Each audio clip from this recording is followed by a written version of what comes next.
My father had Parkinson's disease. He was diagnosed very early in the diagnoses. I was surprised he got a diagnosis so early. He had very minimal symptoms. This is atypical. And he had it for 17 years. The first 10 years, he had some decline, but he was being seen by a great doctor. He was under good care. It wasn't until the later years when the dementia affected him, which is something that can happen with Parkinson's, but does not always. The last years were really challenging as my mom cared for him, and then we found another option. And my dad would say to us, why am I still here? When things had gotten that bad, the quality of life had gone downhill. He couldn't even enjoy playing cards like he used to. His memory was that bad, his follow through with things. He could still get around for the most part, although his medications had to be cut back because of his psychiatric symptoms, as far as his hallucinations and paranoia and that. So that slowed his movement down when the carbidopa, levodopa had to be cut back because of those side effects that he was having. And we moved my dad to a assisted living memory care close to my house. He was there for his last several months of life. And my sister, he'd always wanted to talk to me and my brother and sister together. Well, my sister runs a business. She's 3 hours from us. My brother's in Pennsylvania. We're in North Carolina. And so shortly after he moved in there, we all came down to visit. And we spent time with me, my brother, my sister, and my dad. We went out on the patio where he was living and had just 3 of us. And it was touching. It was really nice to spend that time. And afterwards, my sister, gifted with words, turned the experience sort of into a poem. And then she had this friend's daughter who wanted to put it to music. And I'd like to share that with you now. Many of the lyrics of this are things my father had said.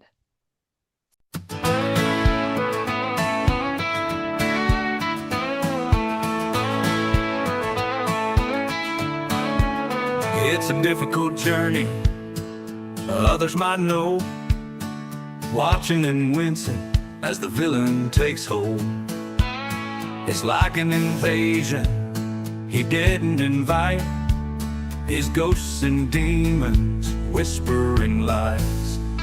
Help, I'm a hostage, he said to the man. We're trying our best to map out a plan, frustrated and helpless, adrift on this boat. Time's taking its time while the flicker dims low. Are you real or an illusion? He asked me today. I squeezed his hand, wiped a tear away. It's hard to process, it's painful to watch as he sits in his chair, a hostage of loss. Help, I'm a hostage, he said to the man. We're trying our best to map out a plan, frustrated and helpless, adrift on this boat. Time's taking its time while the flicker dims low. The meal on his plate, the event of the day. Aside from the weather, not much to say. He wants to go home, he just wants to leave, but there's no turning back from this wicked disease. What did I do to deserve this, he said. Where are my keys? That is in my bed. Occasional glimmers of memories and light, mostly by daytime, rarely at night. Help, I'm a hostage, he said to the man. We're trying our best to map out a plan, frustrated and helpless, adrift on this boat. Time's taking its time while the flicker dims low. I look into his eyes as they wander away, from the start. He'd never be the same. Yes, he's a hostage, his brain under siege. Is his freedom the ransom for this awful disease? The meal on his plate, the event today. Aside from the weather, not much to say. He wants to go home, he wants to go home. He just wants to leave, but there's no turning back from this wicked disease.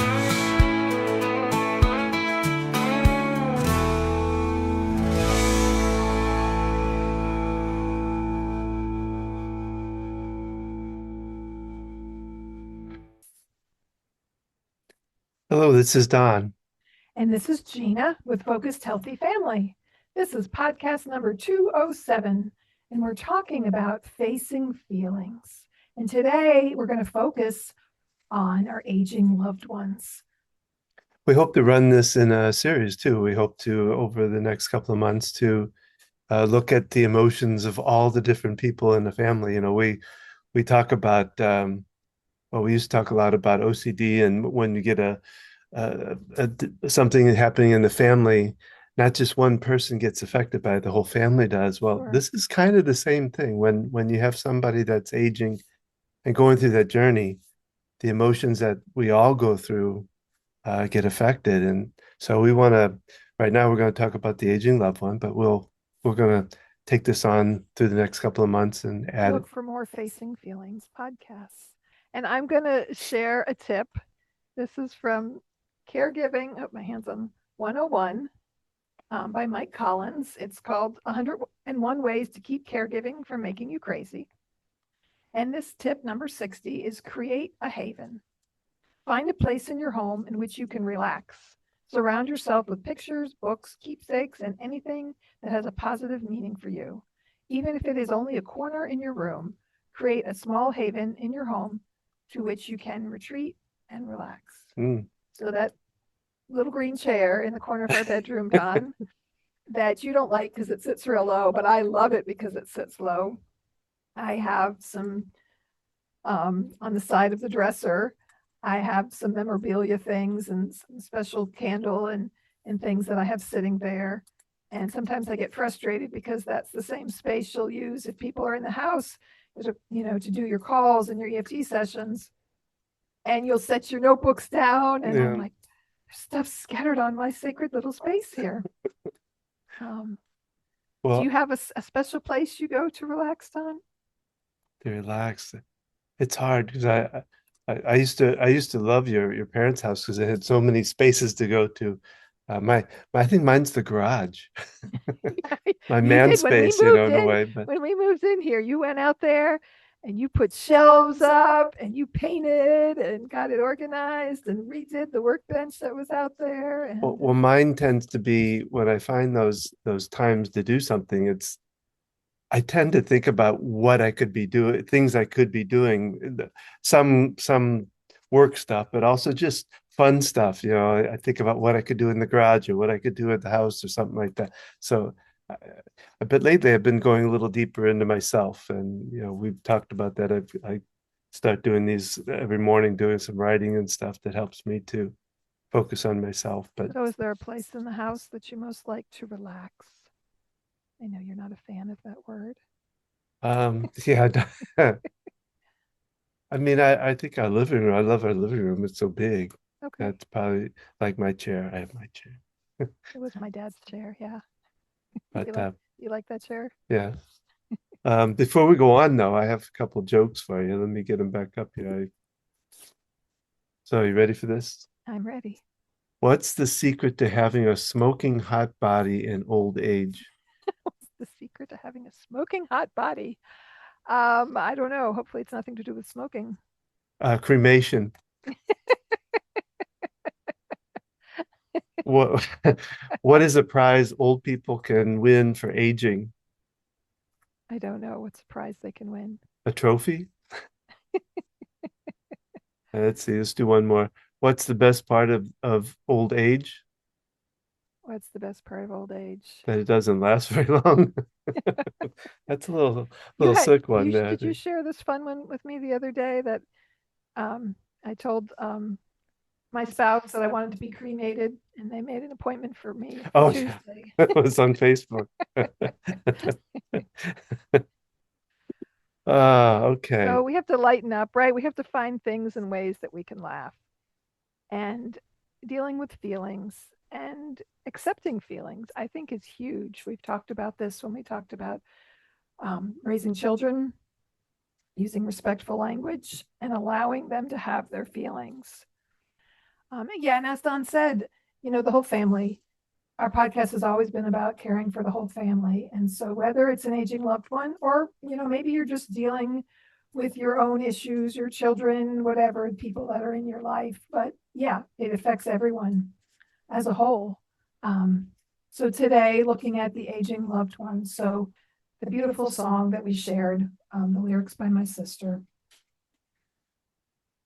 just the feelings that my father had, just his frustration in the process of the disease.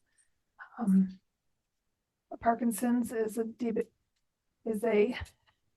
What was that? progressive, debilitating disease. I couldn't get that word out. So it's a progressive neurological disorder. So unfortunately, it gets worse over time. Like Alzheimer's, like other most forms of dementia, other things that are progressive, multiple sclerosis, things like that, that just you unfortunately know that it will get a little worse. And to the degree you don't know, I know my dad talked about earlier on in Parkinson's, is he going to get to the point where he can't do anything and he's just laying there and we didn't know exactly what his full journey would look like. But just imagining those fears he had. And then as things did get worse for him, he had all this time in the world to think about all of this. But yet his brain wasn't fully able to process things. And I remember this was probably a month or two before he passed. It was kind of like this prepping stage, getting him settled. He knew we were moving my mom, and he would just say things that were, and I told him mom was moving in a month or something, and he said, that's too far away. Like he wanted everyone settled, I think, before he was ready to leave this world. And this was shortly before all that happened. He said to me, how did he phrase this? Something about, how do they know when you're dead, that you're fully dead? And the way he phrased it was a little confusing. And at first I thought he meant as far as, he was going to end his life. And he said, no, he wasn't going to do that. But I picked up on the essence that he was worried that they would bury him before he was dead. Like he wanted to know for certain, are they going to double check and to know, factually. And it took me a little bit as he was phrasing it to me. And I thought about it. And it makes me think of patients I've worked with and their loved one, says, I'm done. I'm ready for the other side. I want to go, see my partner.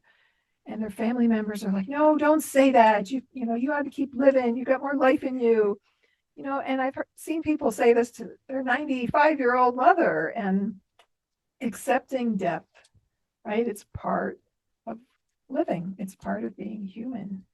And being okay with the feelings that they're having. And that can be a very difficult thing to do when your loved one is talking about not wanting to live anymore. How do we handle this? Do we jump in and say, no, don't think that way. Don't say that. Stop talking like that, which unfortunately I see a lot of. Well, I think, I think we go further back in the way we think about we don't want to lose what we had as a young child. I mean, because what we were going through with your dad was tough, and wasn't. So I think we're more thinking about wanting him to be around for what used to be and not for what is right now for him. So I think that's part of our deal, our issues. But well, just real quick, I said I looked up some of the emotions that we go through as we get older. And these are the ones that came up for me. And I'll go through them real quickly and then we'll talk about each one. But fear, of course, is the first one.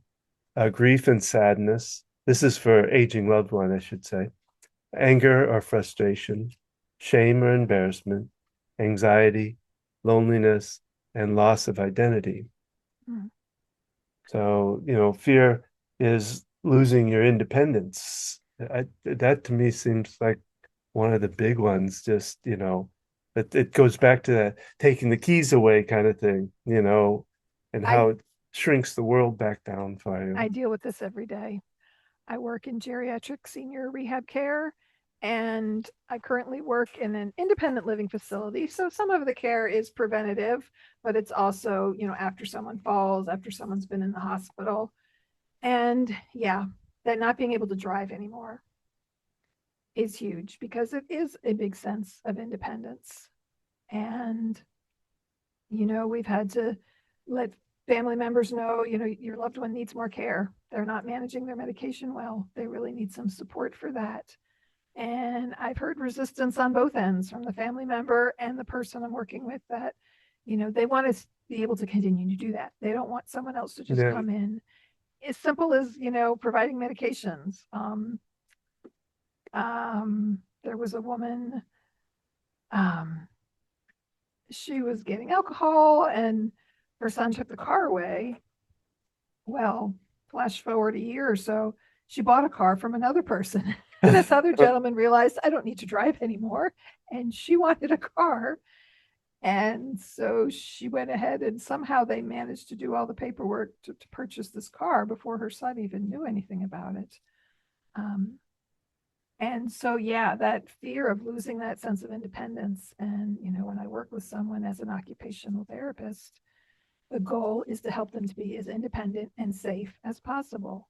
So, when I work in the nursing home and someone's there for short term rehab, they want to take themselves to the bathroom. And I say, okay, that's like the first goal. Right now, we want you to call for help. There are laws in place in nursing homes about falls. And so they really have to be extra cautious with that. And so they really need to be cleared, usually by the therapist, to be safe to take themselves either with a wheelchair or with a walker. And so I try to focus it on the positive that we're working towards that. We're not there yet. All these things we're going to do with you, these exercises, all the stuff is all about helping you to regain that. Well, I just talking with I have all my siblings are older, and they're all slowly kind of slipping into this place themselves. And talking with my brother Vern, and he was talking about his eyesight now. He's getting double vision. He said, I could drive, but I have to turn my head sideways to go anywhere. So he really can't drive again. So he's starting to lose that. He loved to bike ride, and he can't. He used to. He used to literally ride like 30 to 40 miles in a, and he's cutting all that back because he can't do it because of he does what's it, myasthenia gravis, Myasthenia gravis, he has. and and it's just really causing him a lot of problems, and I think he's having to give up a lot of that independence. So, yeah, and even those without dementia, I see people with low vision, often macular degeneration, which has caused deterioration of the vision and really can lead to blindness. People have to come to realize when they need extra help with things, when they can no longer drive or attend to other things. I was working with this one woman and we do all these things to adapt for someone with low vision, and yet medication bottles, everything is tiny. And the part that I like on the bottle is where it tells you what this pill looks like. It tells you the shape, the color, and what's written on it. But that is printed so tiny on those bottles. I mean, I've got to get up real close to see it. And why don't we have better labels printed for people? All these things can add to frustration, can add to those fear, the grief, the sadness, anxiety over having to deal with this. Well, and it talks about shame and embarrassment. I mean, you know, you want to be able to read these things, and if you can't, you have to ask somebody else. One of the notes that I saw here, it printed out for me, was often expressed through behavior rather than words, withdrawal, irritability, resistance, control, all that kind of stuff. And you're talking about, like I say, if you can't read that bottle, you might just take it without asking anybody, and which is not good either. So yeah, it goes into that embarrassment part of just not wanting to show your signs of aging, your signs of different problems that you have. Another story. My dad was in rehab several different times over the course of the past, I don't know, 6, 7 years, from when he had back surgery and other things. And the one time he was at a rehab place, um, they were doing an assessment. Oh, I know. And me and my mom were there. It was caregiver training. So they were showing us how he transfers and walks. And so he saw it as a test. And she asked him to get up from here and walk across there. And he was just moving as fast as possible. Like he thought that was the way to show off. Like, look, I can do this. And he jumped up out of the chair and he walked across the room and he sat where they wanted him to. And I'm just like shaking my head, knowing he's in show off mode, but he doesn't realize that being quick and fast is not safe. That's not how to be safe.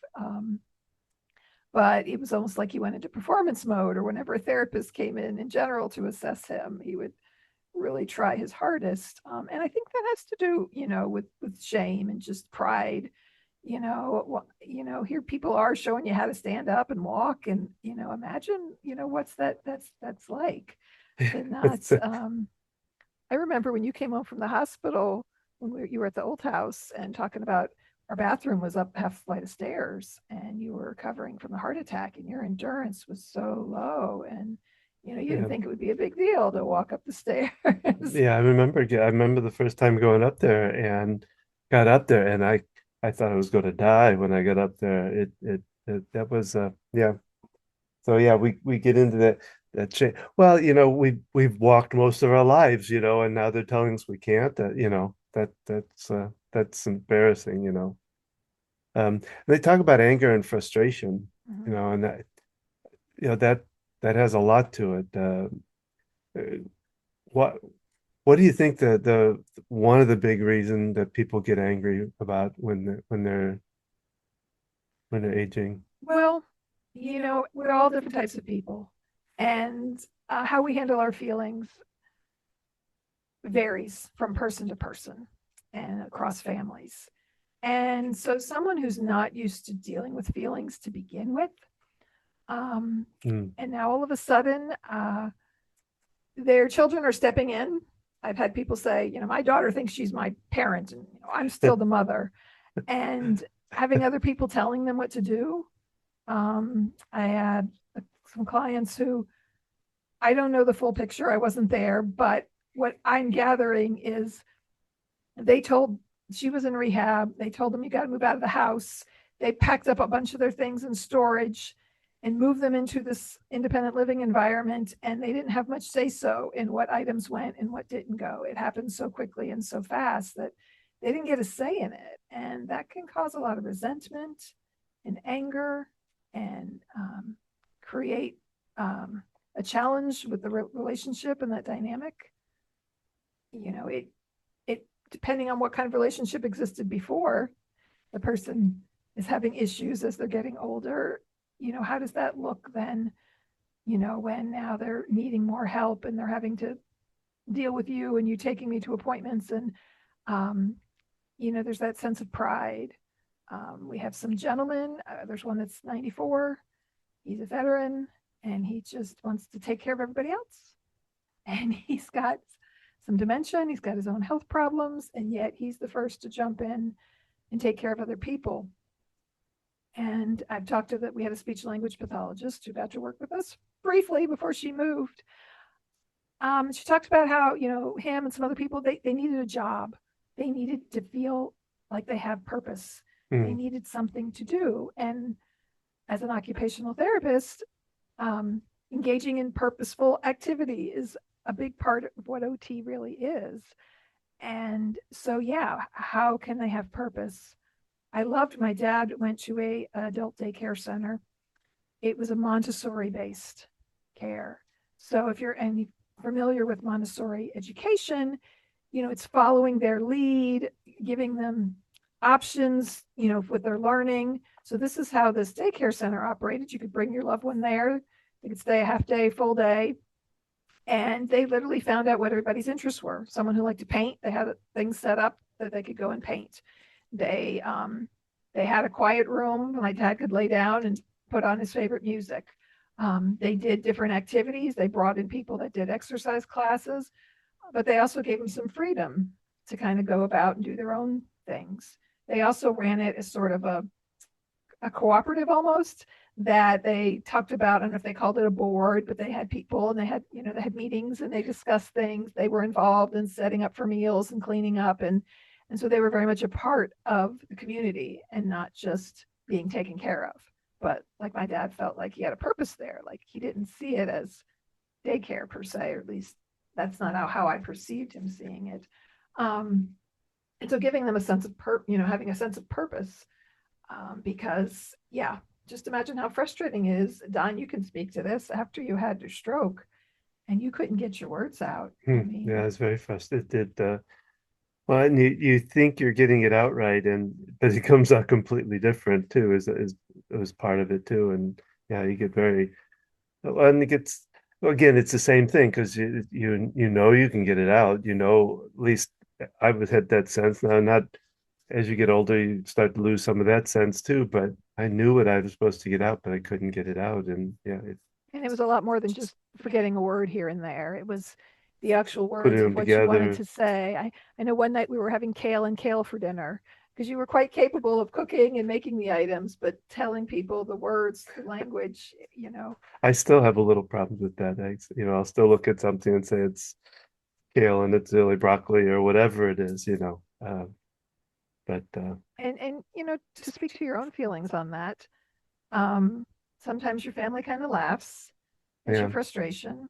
And if you sometimes want to that take a minute to just let us know how that feels for you. it feels it makes me feel kind of stupid.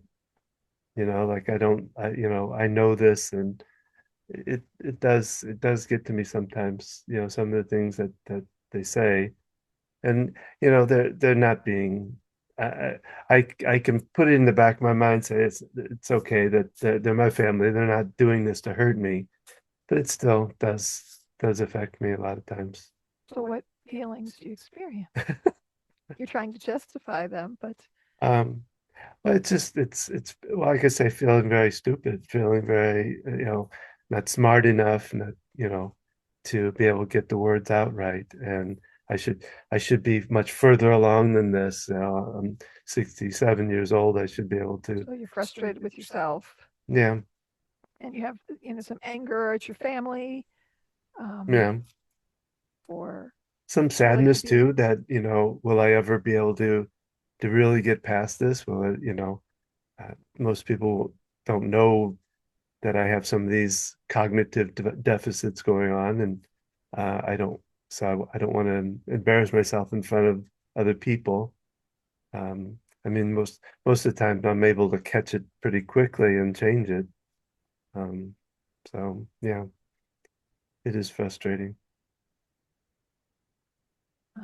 So you mentioned something earlier, looking at behavior, especially if we're talking about a loved one who has issues with communication, whether it's, language issues from a stroke or something else, or whether it's some dementia related issues.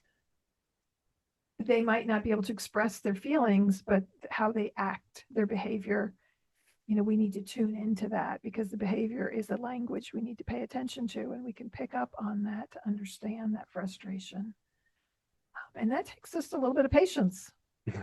Um, you know, I got lots of stories with my dad. Um, he was at a rehab facility one time and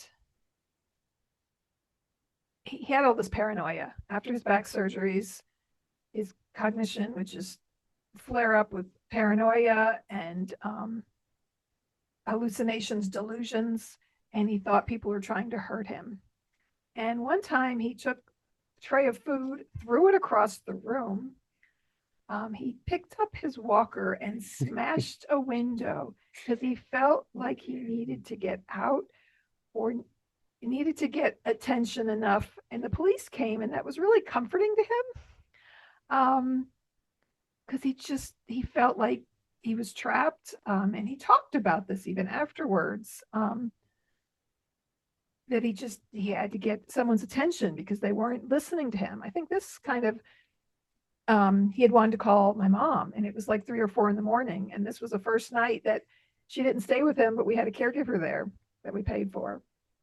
And she tried to talk him into, we don't want to call her. It's 3 in the morning or whatever. And so that was his frustration. He literally physically acted out and felt like that's what he had to do to get the attention he needed to get out of there. He didn't feel safe with that facility. And these kind of things happened in other ways. He would run out the door when he was at home with my mom. And, so those behaviors were about him not feeling safe, about him wanting help, feeling trapped. Do you think, I don't know with your dad, because one of the things is loneliness. Do you think, I never saw that in your dad as far as feeling lonely,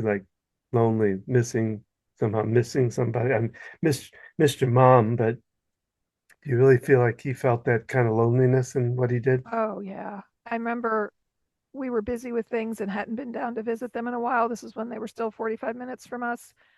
And I came to visit, I know. My mom said, Gina's coming to visit. And he said, Gina, who? And that was his sarcastic way of, saying my kids don't come enough.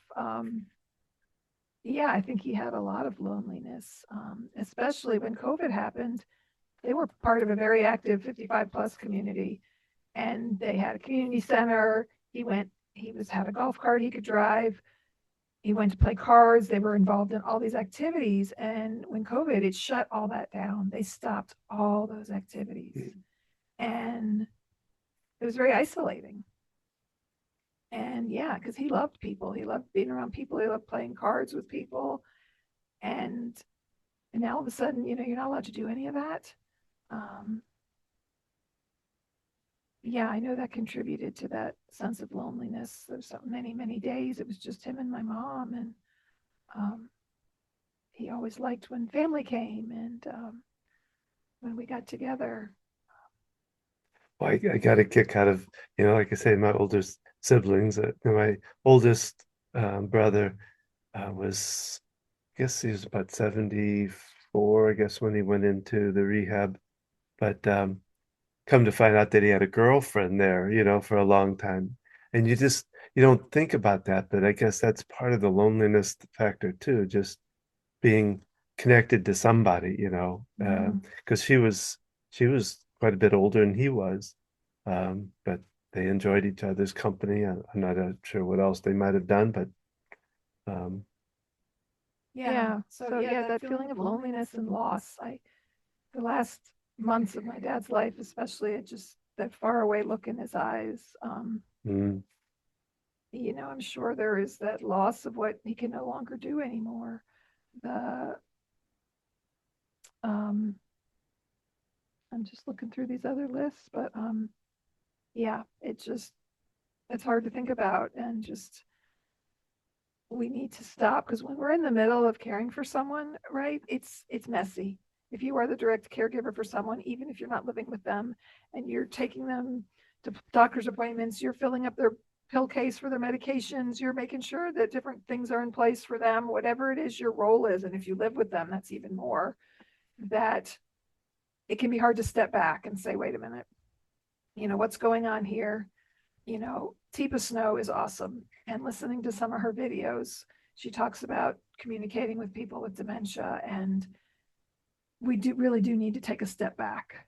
Think about when your kids are young and you become angry with them and frustrated. They do something, they break something, they do something, act out, have a tantrum.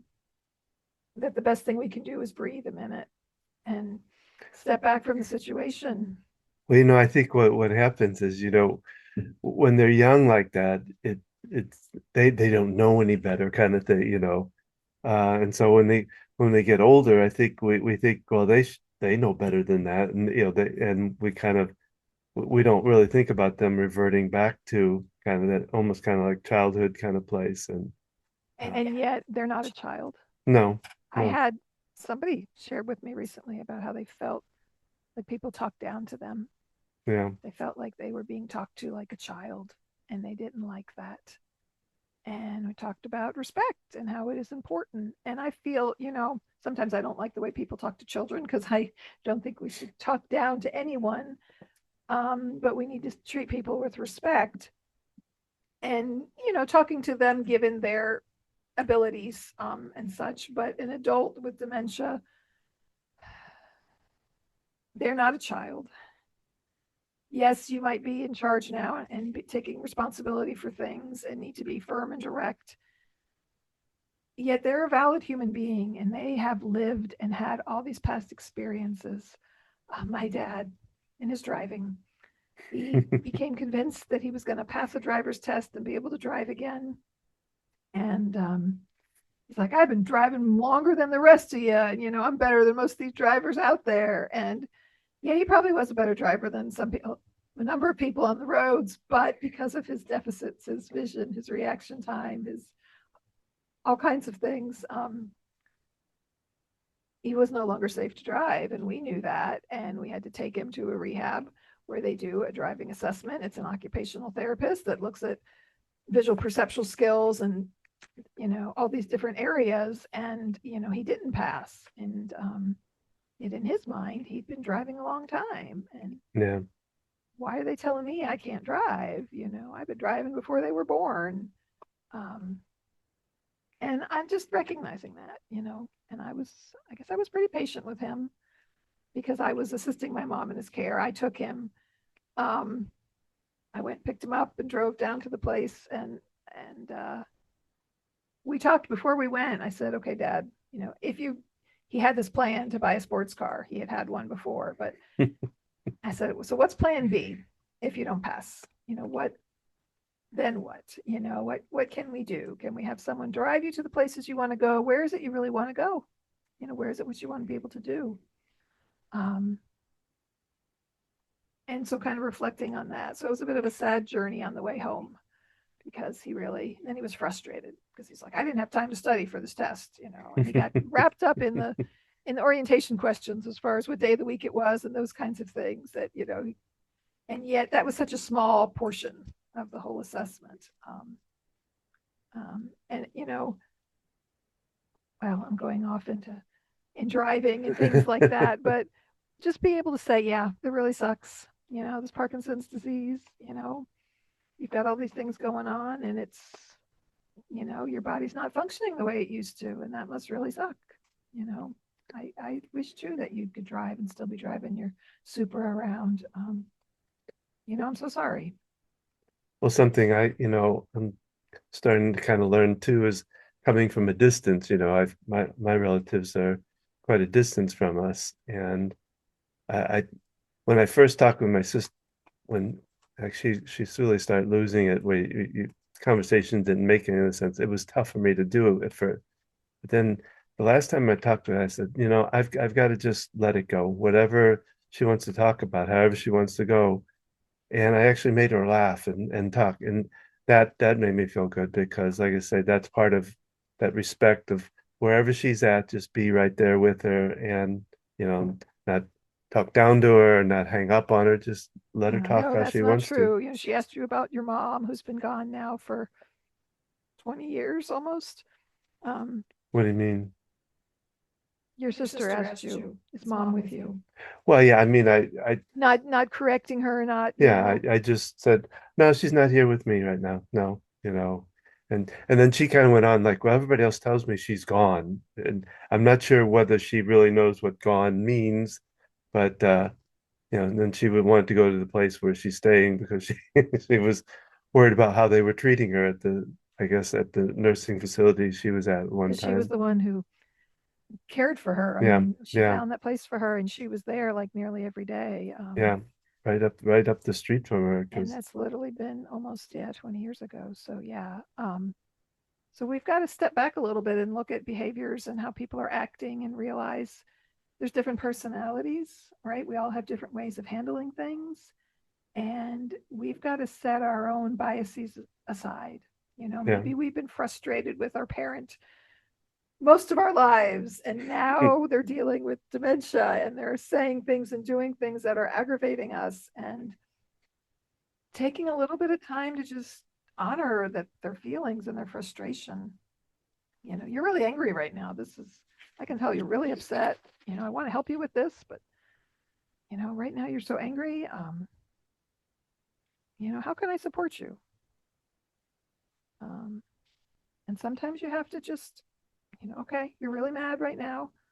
I want to be able to talk to you about this, but I think we need to talk again another time.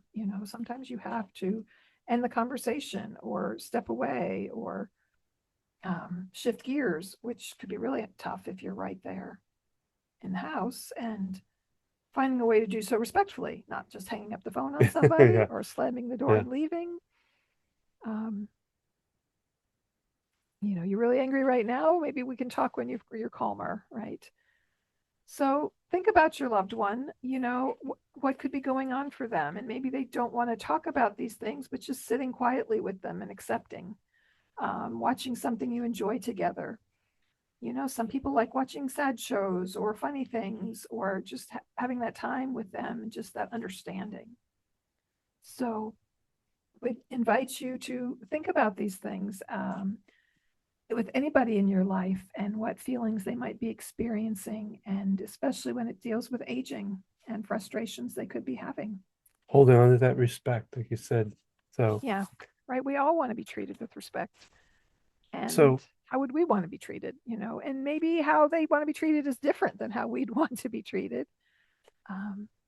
so that's our podcast for today. And at Focus Healthy Family, we truly hope that our conversation was helpful and maybe gave you something that you meaningful to take away today. We'd love to hear from you. Please take a moment to leave us a comment, share your thoughts.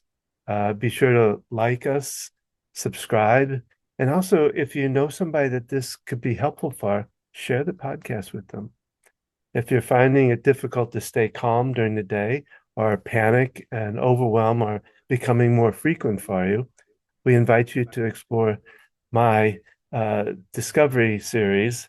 EFT is usually described as being weird, but after a few sessions, the reaction shifts from "Wow, wait, tapping does what?" to "Wow, look what EFT did for me." And if you're navigating the challenges of caring for another aging loved one, be sure to visit our senior care page on our website for support, resources, and guidance. You can also find our wellness tips, caregiving insights, and more helpful tools at focusedhealthyfamily.com. You can connect with us on social media, at Facebook at Focus Healthy Family, Instagram at Focus Healthy Family 1, YouTube at Focus Healthy Family, and join us every Thursday as we put out a podcast in the morning at Focus Healthy Family Podcast. You can find it more on focusedhealthyfamilypodcast.com, or listen on your favorite podcast platform, including YouTube. And remember, how you speak to your children and your loved ones today shapes their future and yours.